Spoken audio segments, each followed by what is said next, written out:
Today, we just got a brand new patch with 3 new heroes in it. Our first is Rosalie, who is our brand new legendary fire hero. Then we also have 2 brand new epic heroes.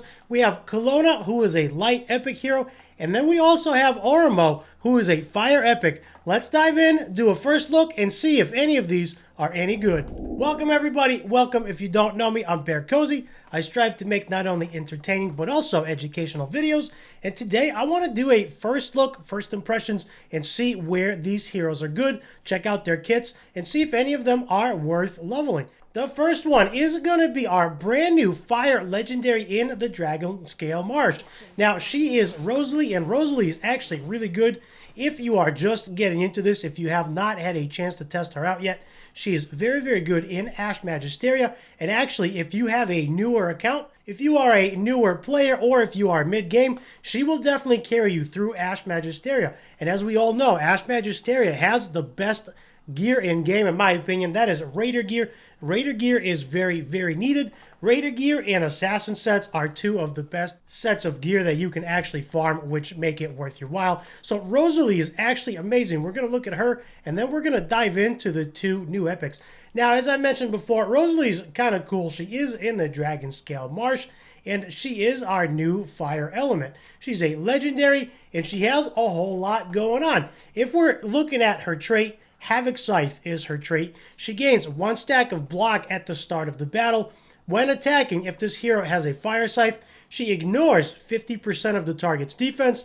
And if this hero has a Frost Scythe, she deals 50% splash damage. Now, I know in the pre-patch notes, this was Fire and Frost Fire buffs, and this has been tweaked slightly after the patch release. Fire Scythe, regarded as a fire hero, attacks ignore percentage of target's defense. Frost, regarded as a water hero, attacks deal a percentage of splash damage to enemies other than the target. And that's what makes her really, really good in Ash Magisteria because of all the ads. She also places a block. Each block reduces damage taken by 15%. Each attack on this character removes 1 block. So that is her trait. She has a lot going on. Looking at her basic is called Swift Cut.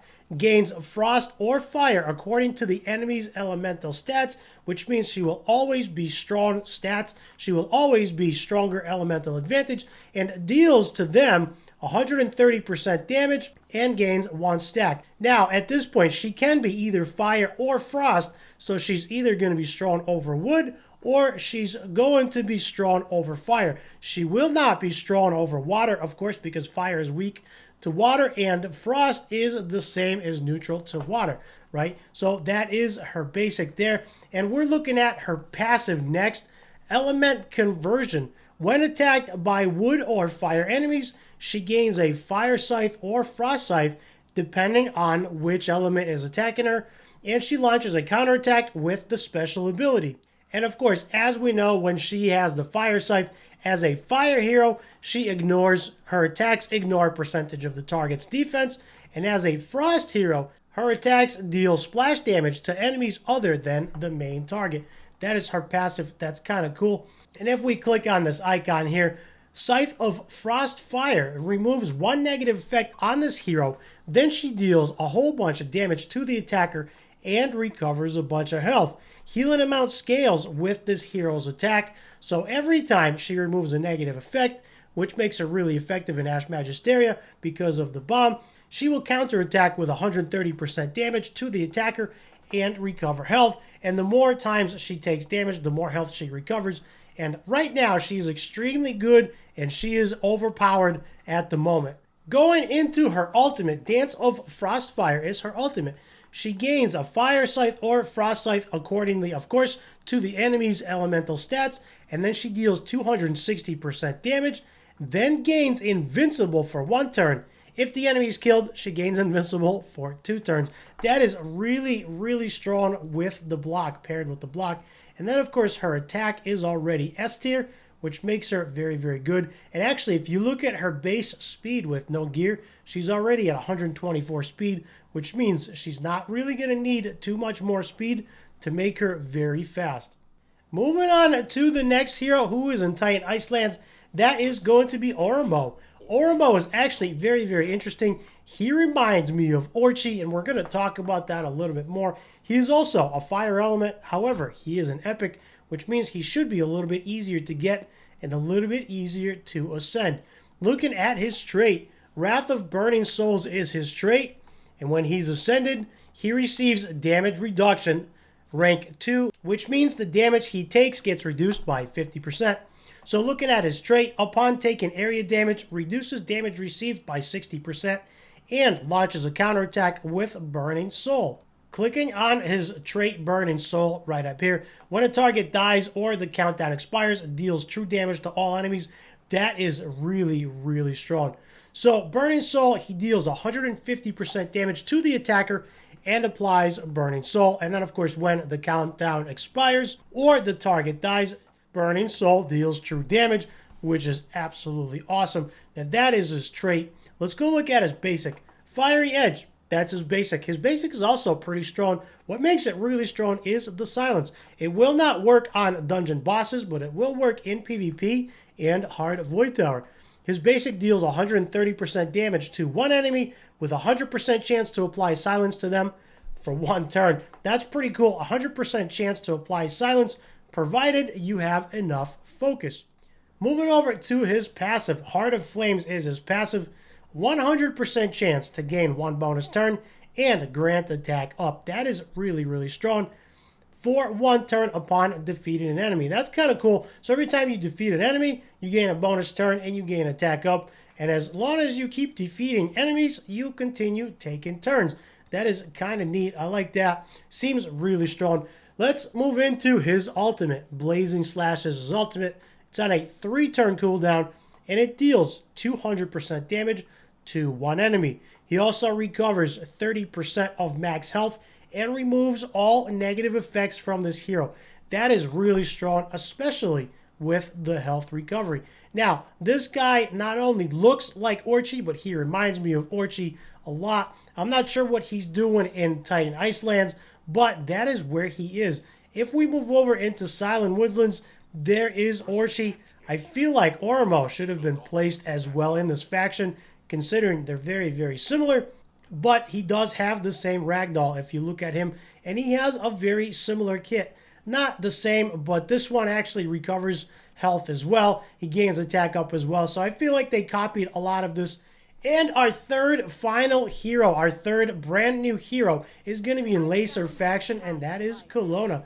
Now, if that doesn't remind you of Evelyn First Dawn, I don't know what does. She actually looks okay. Doesn't look as great as Evelyn First Dawn, but she is an epic, so keep that in mind. She is also light element, which means she is a really, really strong hero. I feel like every light element hero that's been coming out recently has been incredibly strong. So let's go ahead and look at her trait. Cloud Splitter is her trait. When a team member receives control effects, she removes one negative effect on this hero, applies speed up to all team members for one turn, and launches a counterattack with the basic ability up to 1 times per round. So the way that I'm reading this is when a team member receives control effects, she removes one negative effect. Right now, it's not clear if it's on herself or on that hero. The way I'm reading it is she will remove the negative effect on that particular hero, and then she will apply speed up to all team members. So that is a really nice buff. Moving over into her basic, Glorious Charges. Her basic, she deals 130% damage to one enemy and removes one control effect from each of the team members. So again, she has lots of removal here. So she is going to be very, very useful against crowd control teams, not only in Arena, but also in Hard Void Tower. And I feel like as we keep getting new heroes, we're also starting to see a lot of levels to level them up. As you notice, this one has 6 levels just on the basic. Moving over into the special, Fogbreaker, 3-turn cooldown, deals 165% damage to one enemy and removes all positive effects on them. That is huge. Now for this, she will need focus to remove the positive effects. However, to remove all of the positive effects, that is going to be really, really big. And of course, going to be really good in PvP and Hard Void Tower. Light of Prayer is the ultimate. Light of Prayer is going to be incredibly strong. Removes one negative effect on each team member and applies control immunity. So she just basically, her whole kit removes negative effects, and her special removes positive effects on the enemy. That is crazy strong. And then she also applies control, immunity, and invincible to the primary target for 1 round. And if you go ahead and book her, that will be on a 3-turn cooldown, which is really strong. So she is definitely a support hero. She's classified as an epic support hero. Not a ton of damage, but a lot of removal, a lot of negative effect removal. Also some speed up buffs, which is going to be very, very good in Hard Void Tower. So right now, first glance, very good support hero. I don't know if Light Windstrix is going to be a little bit better than her. That remains to be seen. Oramo is pretty cool. Got a very nice kit, especially with the sustainability on himself. So that'll be really good in farming Tulpa as well. And then, of course, our favorite hero in Dragon Scale Marsh, and that is going to be Rosalie. And as I mentioned before, Rosalie is very, very strong. We will build her, test her out, and we'll make a video on that as well. So that is going to do it for the 3 new heroes that have just been released. Do me a huge favor, hit the like and the subscribe down below to help my channel grow. Also, leave me a nice comment. Let me know if you are pulling any shards for Rosalie. She will be a really good hero to pull, especially if you don't have Pluto, and if you are struggling in Ash Magisteria 12, 13, 14, 15, or 16, which she can actually solo. So that is going to do it for me. For more BearCozy videos, check out the top right.